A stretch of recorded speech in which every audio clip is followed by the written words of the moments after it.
So recording is on, and as usual, everyone's free to ask questions as we go along. I've not needed to wait till like specific question and answers session. But remember, anything that you ask is recorded, and the recordings are going to be available for people to have to watch afterwards. Quite a few people, I think, told me today that they can't take part on the live, but are waiting to get the recordings to look at what we're going to be talking about tonight. So we're going to get directly into the subject: how to start investing successfully in property. So first of all, why invest in property compared to other investments? And we're not saying that property is the only thing to invest in. Quite a lot of people are investing in stocks and shares, in businesses, which can, of course, be good investments. But like anything, it's a question of knowledge. I do invest a bit in stocks and shares, but I have virtually no knowledge. And to be quite honest, I'm not successful in it. Probably as well because I'm not focusing on that. And I'm focusing on property and making sure that what I'm doing in property is successful. Yeah, so it's difficult to, or not possible to do everything, or not possible to do everything if you want to try and master everything yourself. Yeah, so why invest in property? Stability compared to other investments. We can see obviously both stock exchange and obviously crypto is very volatile.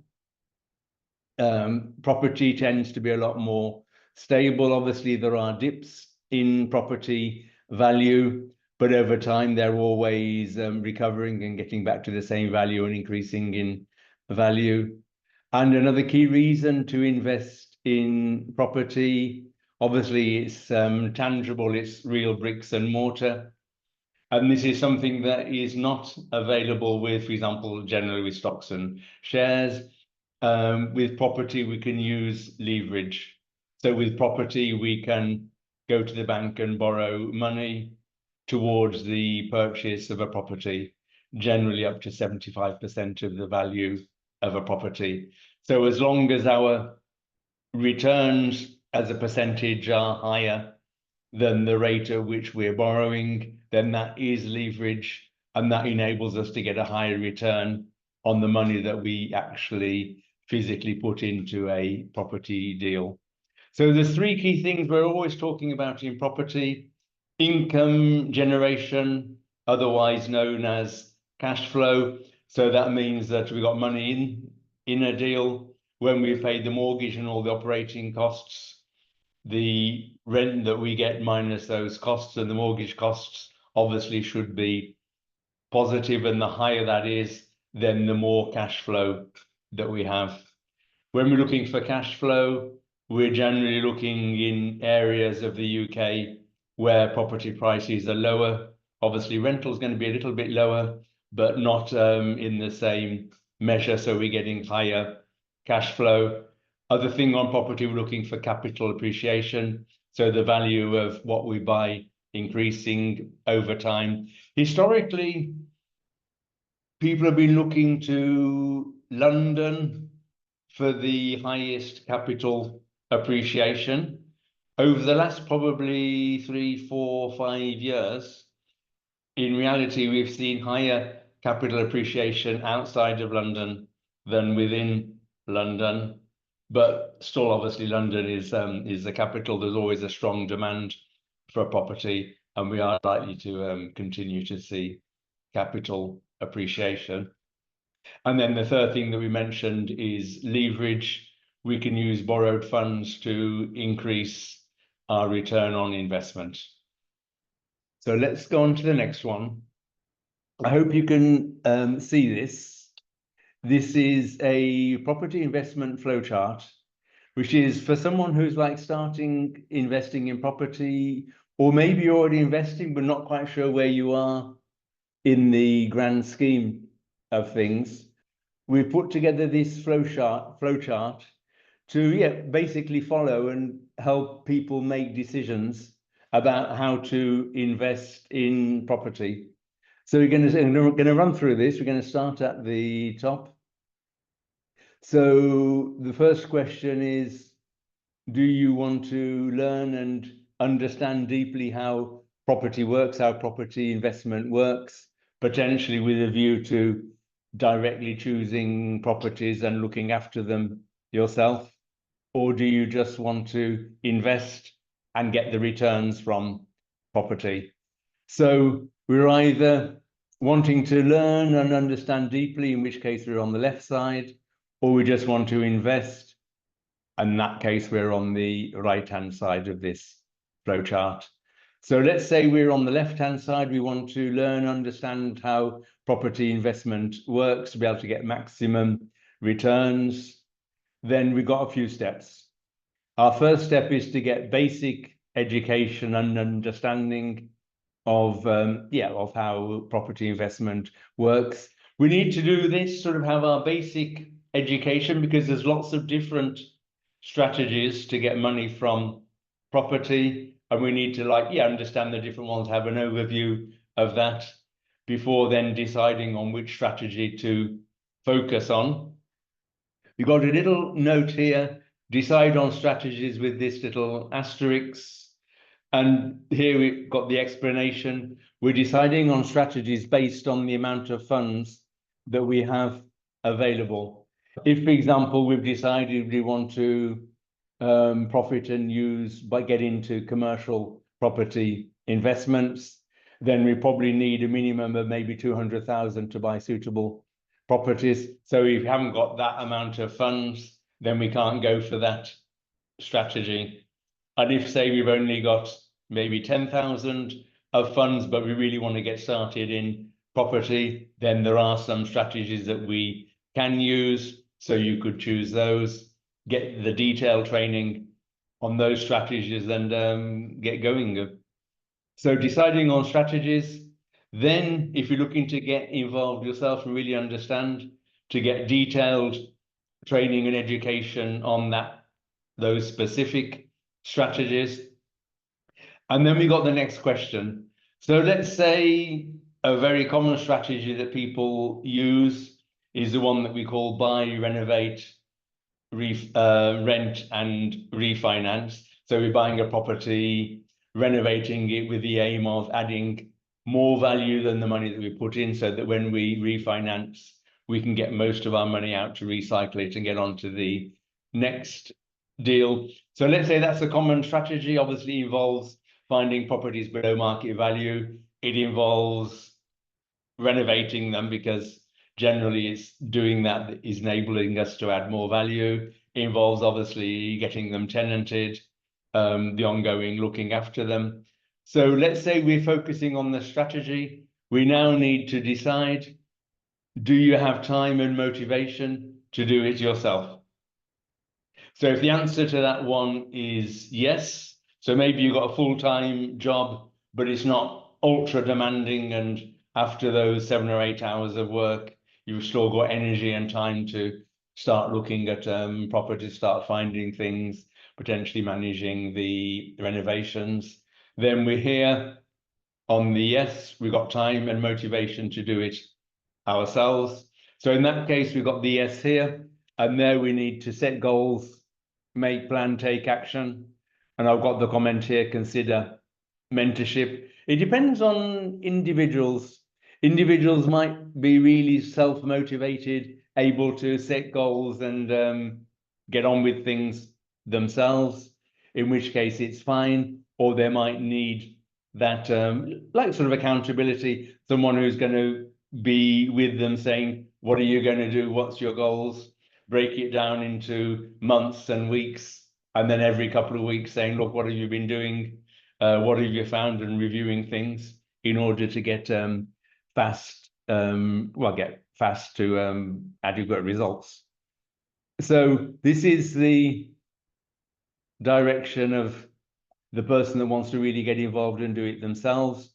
Obviously, when you're doing it yourself, that's going to be the maximum profits, because you're not paying someone else to find properties or paying someone to project manage renovations and things like that, but it requires time. So if we get to this one here, do you have time and motivation to do it yourself? There can be an intermediate answer. This intermediate answer is no, I don't maybe have the time or the knowledge or sufficient confidence to get into it myself straight away, but I might in the future. In that case, we've got like different possibilities. We can do things which are called earn and learn, sorry, or joint ventures.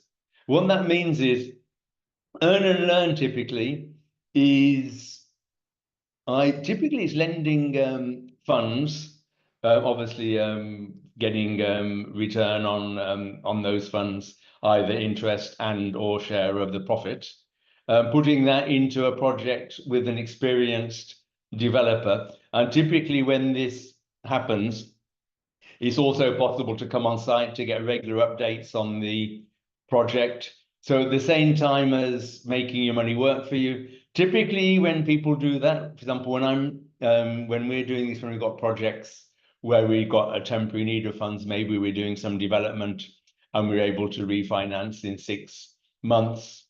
So rather than use bridging, we might say to potential investors, look, we need a total of, let's say, 80,000 for this project. If someone wants to lend us all or part of that, we'll give 1% interest per month. And you can also come on and understand how the project works and get the learning from that.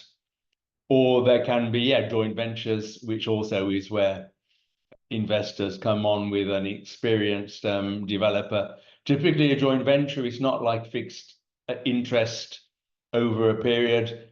There is more question of investors putting money in and then either when everything's finished, getting that money back and a share of the profit, or getting part of that money back and leaving some money in the project, having equity in the project and ongoing income. So yeah, so we've got this intermediate one of doing some things with an experienced property investor and developer to get that experience. And then potentially when you get the money back from that project, you might then have sufficient confidence, maybe a bit more time, and then you can go down this loop on the left of spending time and looking after things directly yourself. Or we've got, do you have time and motivation to do it yourself? So you've found out exactly how, for example, a BRR project works. You've understood all the steps, understood what's needed to do to find the properties. You've understood also that it's not like exactly a walk in the park. It's not like 5 minutes here and there. It is a real focus and getting things done. So you've decided, great, I know how this works, but it's not for me. In which case we're on the no, and then we're going to go to here, which is in the same loop as people who just want to invest in property. So we've got this one on the right-hand side. Do you want to learn and understand deeply or just invest? So there's quite a few people who understand that property is a good investment vehicle and they just want to invest and get those returns. I'm still going to say, get basic education and understanding. Don't invest with the first person or project that comes along. Understand what the basic strategies are. Get a feel for what is the typical returns possible from the different strategies. Because if then someone's coming and saying you can get twice the typical returns, then that actually is an indication of danger. And also on at the same level, if someone says, for example, on an earn and learn, we can give you 0.5% per month, then that's just not standard thing. It's not enough. So get that basic education understanding to understand what to invest in. Same thing there. Decide on which strategies to go for, and then we've got quite an important decision. And this decision also, the other two channels decisions here all come back to the same one. Here we're looking for hands-off investments. And the question is, do you want properties that you own 100% yourself, or would you consider going into joint ventures or pooled investment? The difference between the two is that when you've got a property, obviously, that you're owning 100% yourself, be it a house or maybe, for example, a mixed-use property shop with flats above, then obviously you know that you have absolute control over the property. If you want to sell it, you don't have to consult with business partners, make some decision on whether the asset is going to be sold. You can do what you want with it. The downside is that you can get good returns from this, but typically it's possible to get higher returns in joint ventures or pooled investments, because these generally obviously are much bigger projects which are carefully chosen to be able to get a higher return on investment. Because obviously if an investor, a property developer is, well, this should of course be the case, is choosing a project is because they can get a good amount of profit from that. And obviously that profit can be shared with hands-off investors. So if we're in the loop here where we want to 100% own the properties, but we don't have time to do it ourselves, we want it to be hands-off, then obviously we need to find and work with good deal sourcers, people who can find good property deals and actually do and properly present the calculations.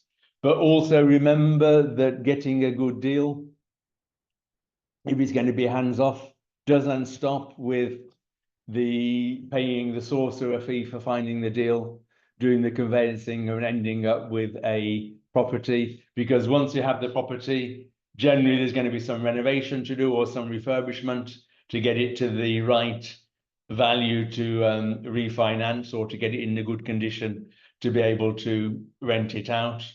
And this requires careful project management. Project management just means understanding everything that's needed to do to get the property renovated, obviously understanding all the compliance. Even for standard rentals, there's quite a lot of compliance requirements, and those compliance obviously become bigger if we're doing HMOs, so multiple occupation, and even bigger if we're doing large HMOs or mixed-use properties where we've got a mix of commercial and residential in the same building. So generally, find sources or people that can both find the properties and also project management, the development, and bring them to a stage where they're income producing. Or the other option is consider joint ventures or pooled investment. There, obviously, there's less things to sort of be concerned about generally once the project starts and you've made the investment, because there's an experienced developer that's looking after it. And because that developer has also got skin in the game, they're going to be or should be doing everything to make that successful. And in both these cases, finding and working with good deal sources, project management managers, or going into joint ventures, a key thing is to look at references of past projects that those people have done, and to speak with customers of those investors and developers. So this is a flowchart which I hope can be useful to a lot of people. Before we go on to a few more slides, are there any questions on this flowchart or any comments?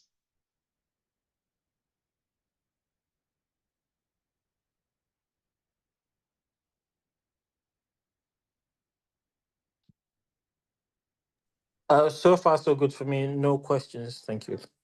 Okay, great. So we're going to go into a little more details. So some of these are just a little expanding on what we've seen in the flowchart. So key considerations before starting investing in property. And it's really important to sort of have this flowchart and have really in your mind what and decide how you're going to do things. Because either you're going to be really involved or you're going to be in the middle where you want to fully understand how things work, but have someone else do it for you. Or the last one is have the basic understanding. You must have that basic understanding, and then also have someone do it for you or going into a joint venture.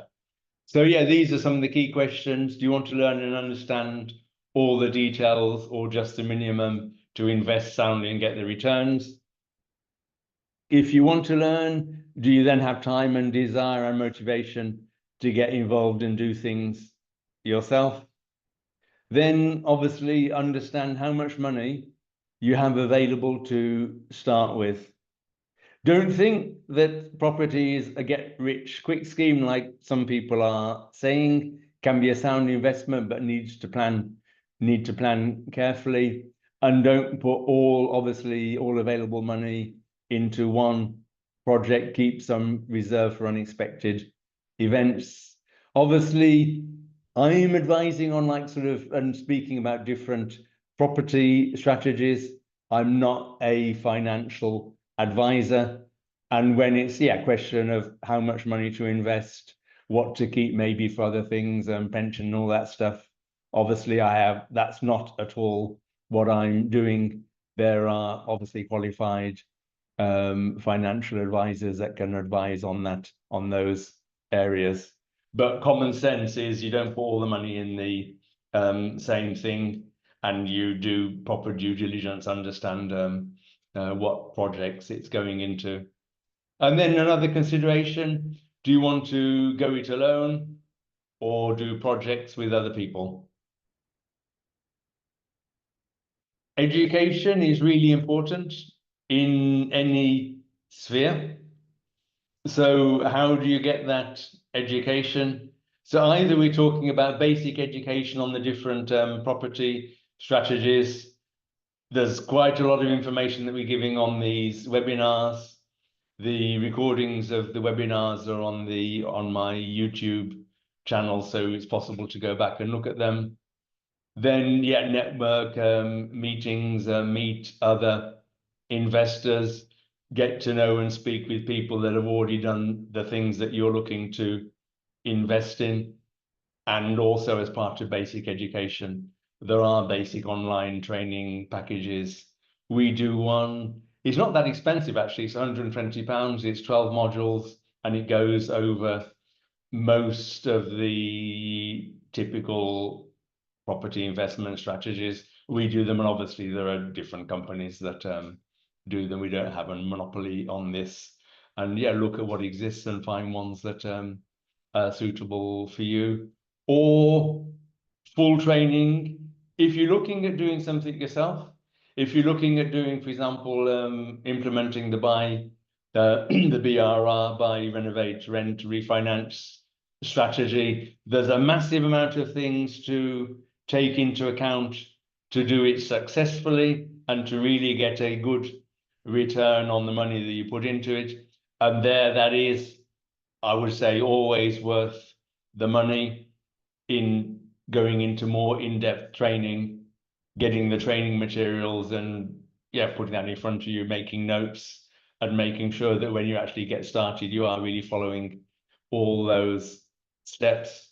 So more in-depth training, and same thing, but maybe a little more pronounced regular attendance at meetings and really getting to know people who are successfully investing in property. I think we've got a few more, maybe a slide about network meetings.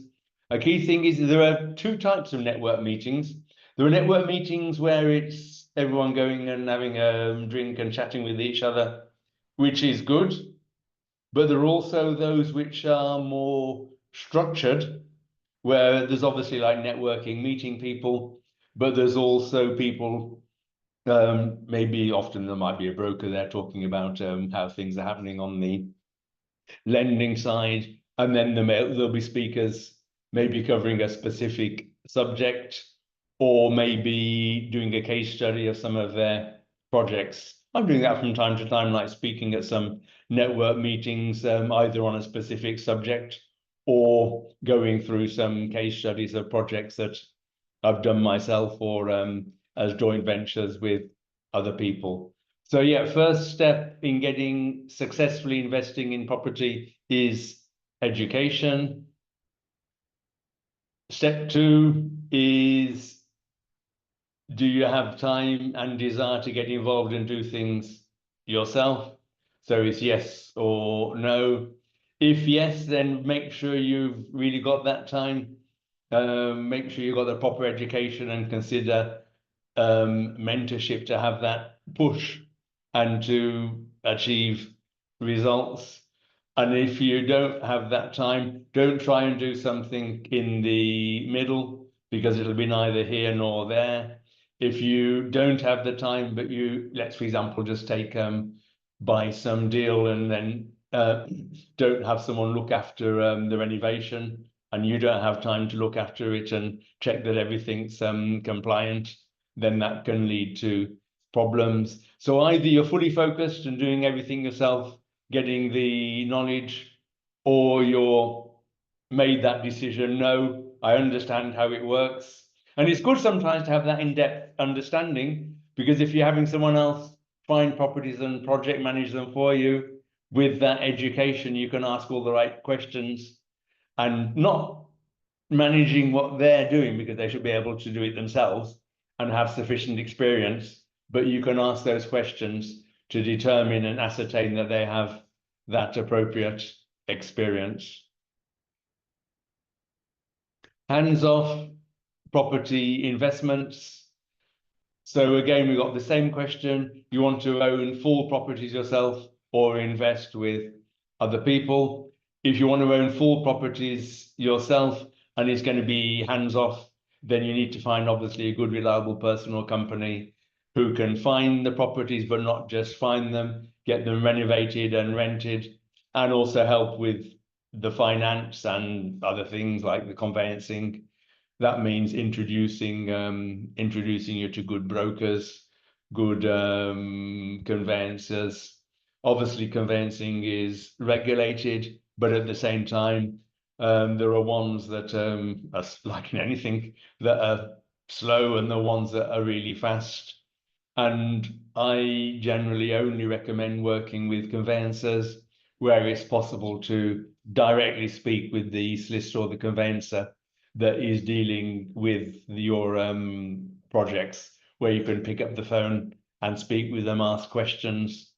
Generally, these type of conveyancers will be a little more expensive, but at the end of the day, you get what you pay for. If you're paying for someone who obviously has got that experience and that availability, where you can ask questions about different possibilities. You're looking at a deal. You want to you got maybe thinking like a specific strategy, and you want to run that through with the solicitor, then it's good to be able to do that. Obviously, at the same time, don't expect the solicitor conveyancer to do things for free. If it's like answering a question for 5 minutes over the phone, then that is typical, and that is what I would like sort of expect from the conveyancers or solicitors that I work with. If, however, I'm looking at making a purchase in auction and I've looked at the legal pack and there's something there that isn't very clear, I'm not expecting my solicitor to do that free of charge. It's not fair. He's a professional. So I'm going to say to him, look, there's this specific thing. How much is it going to cost to take a look at that and give me some fast feedback on what the risks are on that particular thing. So yeah, choose good, reliable person and company. And remember that there's two types of fees. There's the sourcing fees, and then there's the project management fees. That's looking after the renovation. And project management fees can go a little bit further than that. If, for example, you're looking at operating a property as serviced accommodation and you want that to be set up ready potentially to hand over to a management company. There's going to be additional fees for configuring and setting all that up. And also quite popular these days is what we call social housing options, which is buying a property and rather than renting it out to a family, renting it on a 5-year lease, for example, to a company that might be housing asylum seekers. It could be prison leavers. It could be local authority people in need of urgent housing.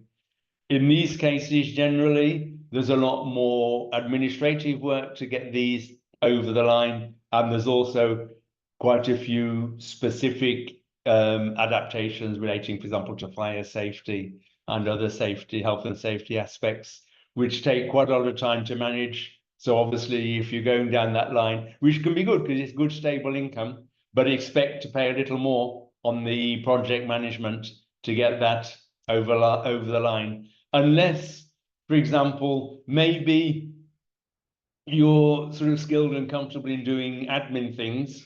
So you'll have someone find the property, someone project manage the renovation, but then dealing with all the social housing contracts, maybe you'd like to do that yourself.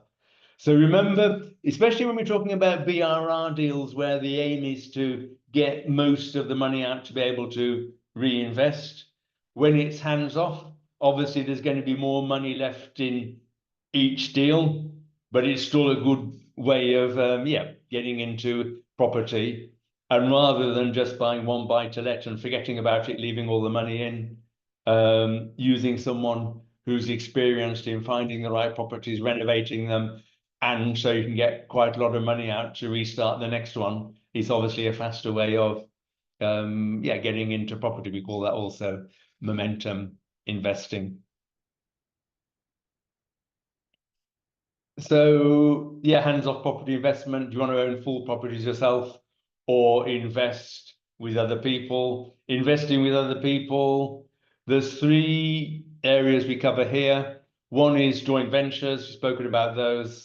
That's getting in with a experienced developer or investor and getting a return on the investment or leaving money in the deal for ongoing income. Pooled property investments are similar, but generally a pooled property investment, we do those more frequently for commercial property investments. And there it's, investing in commercial property and generally where it's already income producing. And then the third possibility is rather than investing with, let's say, unknown people, maybe you have a group of friends or business colleagues who like to pool a certain amount of money together. That can also be a way of getting into property, and then obviously finding someone to find the property, manage it and get it income producing. How much money is needed? So obviously there's different strategies, and depending on how much money you have available can obviously limit the potential strategies. So if you want to own outright a property, then basically you need around 100,000. That's what's needed to buy and renovate a terraced house in the lower cost areas of the UK, like up in the north or in South Wales, some areas of the Midlands, as long as it's well outside Birmingham, areas like Staffordshire, Leicestershire, for example. So that's 100,000. If you don't have 100,000, but have, let's say, at least 40,000, it's possible to use bridging finance and get a similar type of house. When you're using bridging finance, then you're using finance 2 times. Using finance to be able to buy the property, renovate it, and then when it's finished and ready to rent out, you're getting a second finance, we call that refinance, to be able to get most of the money out that you put in. When you're using both bridging and refinance, obviously, bridging finance has quite a high cost. So there's more money that's left in the deal. But at the same time, if you've got £40,000, are you going to wait 3 or 4 years until you have 100,000? Or are you going to start straight away? And it's much better to start straight away, get one house per year, so that within 3 years you've already got 3 houses, got the cash flow, rather than waiting to have all the money. Obviously, the more money that you have, that opens up different possibilities. As like we were saying, 150, 200, that can get commercial properties. Even with 100 and using bridging, it's possible to get mixed use properties, HMOs. So obviously lots of different possibilities. When someone doesn't have £40,000, but less, there are different strategies. We talk about rent-to-rent or rent-to-serviced accommodation, which is paying a landlord a fixed rent to basically take the property off his hands, with the agreement that you can rent it out, for example, on a room-by-room basis or on a serviced accommodation. And the difference between what you pay the landlord and what you get from the occupants is your profit. But obviously, this is not hands off. This is for people who don't have that 40,000. Maybe they've got 5,000, 10,000, but want to really understand how property works. Then it can be like, I'm going to say, like a good temporary way of getting involved in property, understanding how renting works, understanding, for example, how serviced accommodation works, and using the cash flow from that to start building up the pot to be able to buy your own property. Because in reality, rent-to-rent or rent-to-serviced accommodation is not property investment as such. It's property, but it's like basically a side hustle. It's like a business. And some people do rent-to-rent or rent-to-serviced accommodation as a full-time business, can be profitable. And then off the back of that, they're using that money to start buying property. And so then maybe in the first year, it's 100% rent-to-rent. And then in the second or third years, it's like a combination of both. And maybe after some time, people will, still have the rent-to-rent business, but have like a team managing it, and mainly the property portfolio.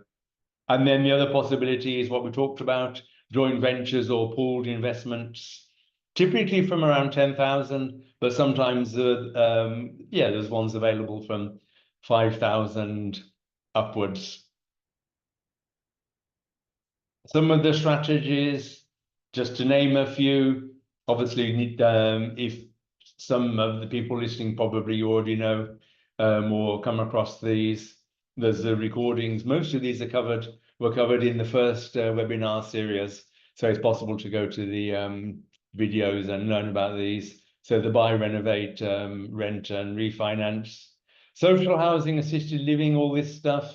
It's more what can you do with a property, but it's good to understand those. Flipping is, BRR is when you're buying a property with the aim of keeping it for the ongoing income.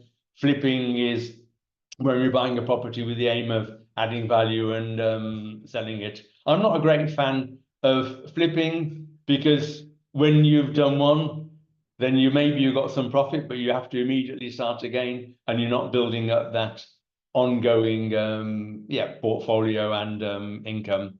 And then we've got things like the mixed use properties, commercial properties. Purchase lease options is a good, relatively low cost way of getting into property. They're harder to find, needs more time to find. And generally, sourcers are not sourcing these type of deals, for the simple reason that when a sourcer, if I find a deal like that, generally I'm keeping it for myself, because it doesn't need much money in. Purchase lease option is when you agree an option to purchase at a specific price, for example, within 5 years, and then you're paying a fee for that option to purchase, which can be £1 or whatever you agree with the vendor. And then it's paying rent until you exercise the option to purchase, and then commercial to residential conversions. Note about risks. When we're talking about property, we're sort of asking people, what risk appetite do you have with respect to investing in property? When I talk about risk appetite, I'm not talking about taking, I'm going to say, stupid risks. I'm not talking about risks of like losing everything or making massive gain. When I'm talking about risk, it's more like a question of sometimes we're looking at properties, for example, where if we're able to get planning permission to extend or change the use, then we could get really big profit. And if we don't get that planning permission, we might just break even.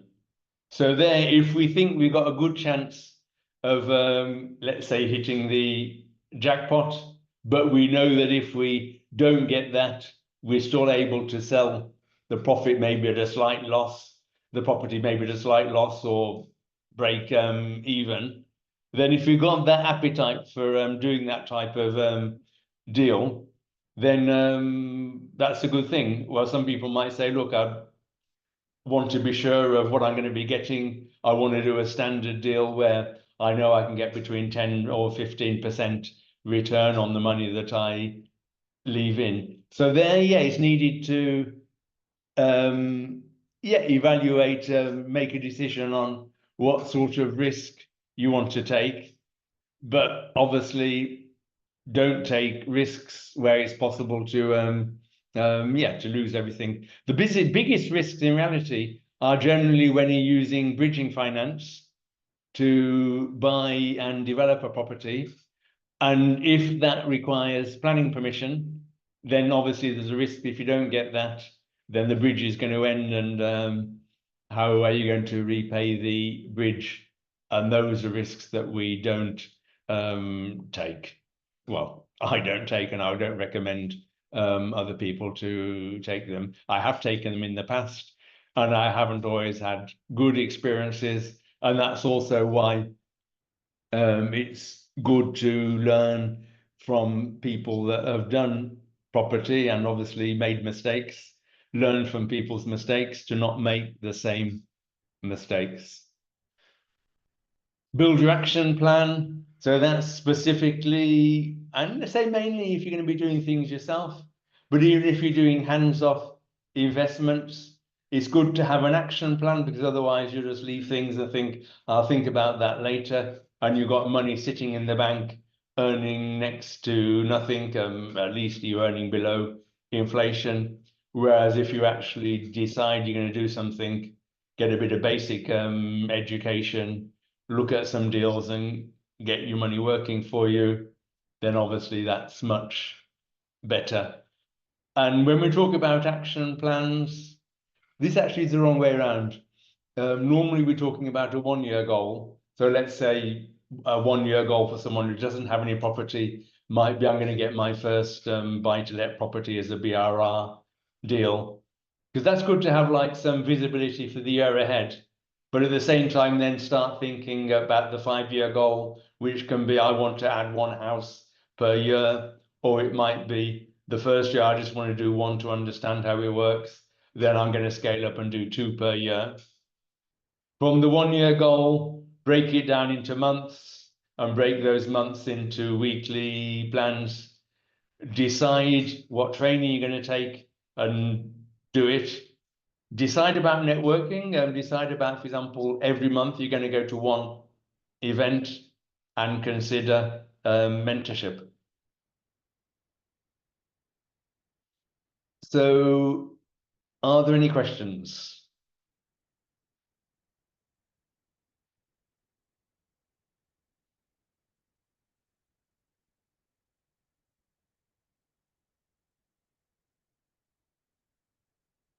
So I think there are no questions, so we're going to finish on this. If anyone would like a copy of the action plan template, which is based on what we on the previous page, but it's like 10 pages to answer some questions based on the flowchart, basically like self-answering questions. It's not something to fill in and send back to us. It's something, obviously, if you're going to take it further and look for mentorship or something like that, then that's always a starting point that we use. But it's possible to take that action plan template, have it completely private for yourself, and use that to set your goals. So if that's useful for you, request that.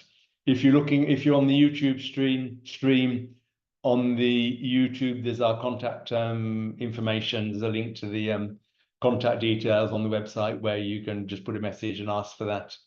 Or also, if you want to speak more about some of the things we've been talking about, book a 15-minute discovery call. So yeah, thanks for your time. Have a good evening, and hopefully this is useful and you're going to take action.